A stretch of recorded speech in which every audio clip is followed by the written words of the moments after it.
नमस्कार दोस्तों, डीसीस वीकेंड के 11th एपिसोड में आप सबका बहुत बहुत स्वागत है। तो आइए जानते हैं कि वीक की टॉप अपडेट्स क्या है।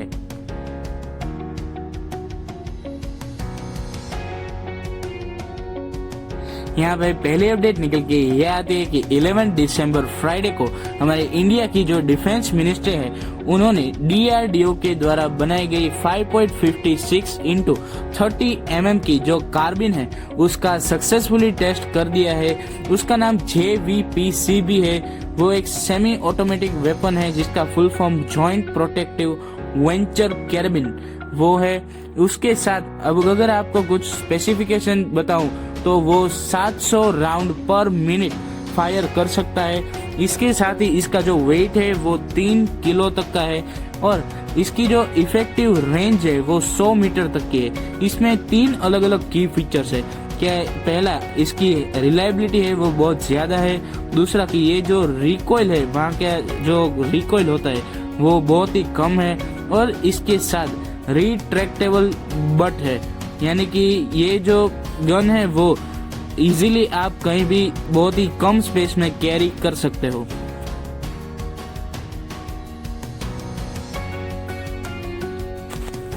यहाँ पे दूसरी अपडेट निकल के ये आते हैं कि 10 दिसंबर थर्सडे को union minister of state and home affairs है जी किशन रेड्डी, उन्होंने हैदराबाद के नजदीक ही नेशनल सेंटर फॉर दिव्यांग एम्पावरमेंट है उसका उद्घाटन किया है, जिसमें जो सीआरपीएफ के जवान हैं वो कभी ना कभी किसी भी कारण से वो इंजर्ड हो गए हो और वो अपनी जॉब ना कर सकते हो, यानी कि अगर कोई इतना सीरियसली इंजर्ड हो गया हो तो वो वापस वहाँ लड़ने नहीं जा सकता।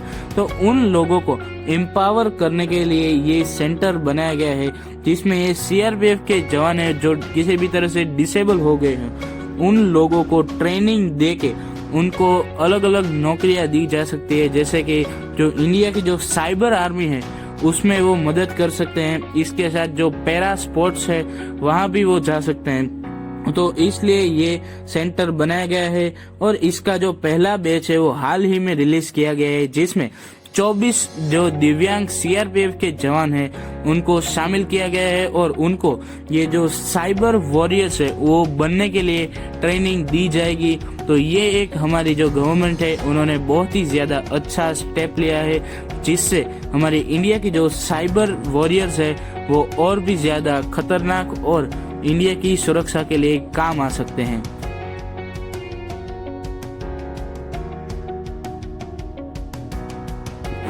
यहाँ पे अगली अपडेट निकल के ये आती है कि सैमसंग आने वाले समय में इंडिया में 4,825 करोड़ का इन्वेस्टमेंट करने वाली है, क्योंकि जो चाइना में उनकी जो आईटी डिस्प्ले की जो प्रोडक्शन थी और जो मोबाइल की प्रोडक्शन थी उन दोनों यूनिट को चाइना से इंडिया के यूपी में शिफ्ट करने जा रहे हैं। उसमें सैमसंग ने खुद कहा है कि 4,825 करोड़ का इन्वेस्टमेंट है वो उत्तर प्रदेश में किया जाएगा।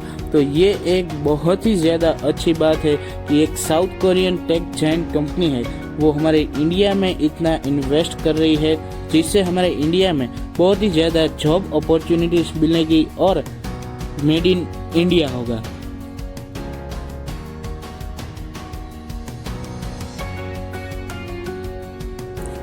इसके साथ ही एक और अपडेट निकल के आती है कि नरसारपुरा है जो कर्नाटका में स्थित है और बेंगलुरु से 60 किलोमीटर दूर है, वहाँ पे एम्प्लॉइज ने मिलके पिछले शुक्रवार की रात को हमला कर दिया, जहाँ पे ये जो विस्ट्रॉन कंपनी है वहाँ पे आईफोन SE की मैन्युफैक्चरिंग होती थी, वहाँ पे एम्प्लॉय ने हमला बोल दिया इस कारण की वजह से कि कुछ एम्प्लॉयज हैं उनको सैलरी में सिर्फ और सिर्फ 12,000 रुपए ही कर दिए हैं, जबकि वो उन्होंने जब ज्वाइन किया था तब सैलरी 21,000 पर मंथ की बात हुई थी, उससे घटा के 16,000 की गई और इससे भी कम करके 12,000 की गई।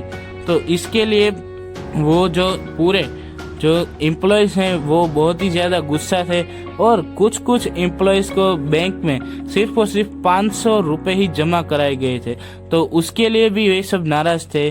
तो शुक्रवार को रात में इन एम्प्लॉयज़ ने वहाँ की जो मैन्युफैक्चर प्लांट है वहाँ पे हमला कर दिया। वहाँ पे ये जो मैन्युफैक्चरिंग लाइन है वो उसको तोड़ फोड़ दिया और वहाँ की जो गाड़ियाँ है उसको भी आग लगाने की कोशिश की गई थी। तो ये एक बहुत ही ज़्यादा ख़राब बात है क्योंकि हमारा जो मेक इन इंडिया का इनिशिएटिव है उसको एक बहुत ही बड़ा ड्रॉबैक मिलता है और आगे जो फ़ोन की कंपनियां हैं वो इंडिया में इन्वेस्ट करने से डरेगी क्योंकि ऐसी कोई घटना उनके साथ भी ना हो उसका भी उनको ध्यान रखना पड़ेगा। तो ये एक बहुत ही ज़्यादा ख़राब बात है कि हमारे इंडिया में इस तरह से एम्प्लॉयज़ को हमला करना पड़ा है।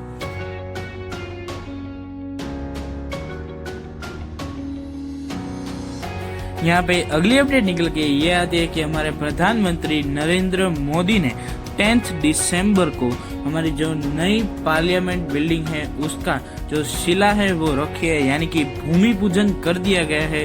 हालांकि जो कोर्ट है हमारी सुप्रीम कोर्ट उन्होंने इसमें स्टॉप लगाया है कि आप अभी ये जो न्यू पार्लियामेंट बिल्डिंग है या जो पूरा सेंट्रल विस्टा है उसका कंस्ट्रक्शन अभी शुरू नहीं कर सकते। पर फिर भी हमारे प्रधानमंत्री जी ने न्यू पार्लियामेंट बिल्डिंग का जो भूमि पूजन है वो कर दिया है।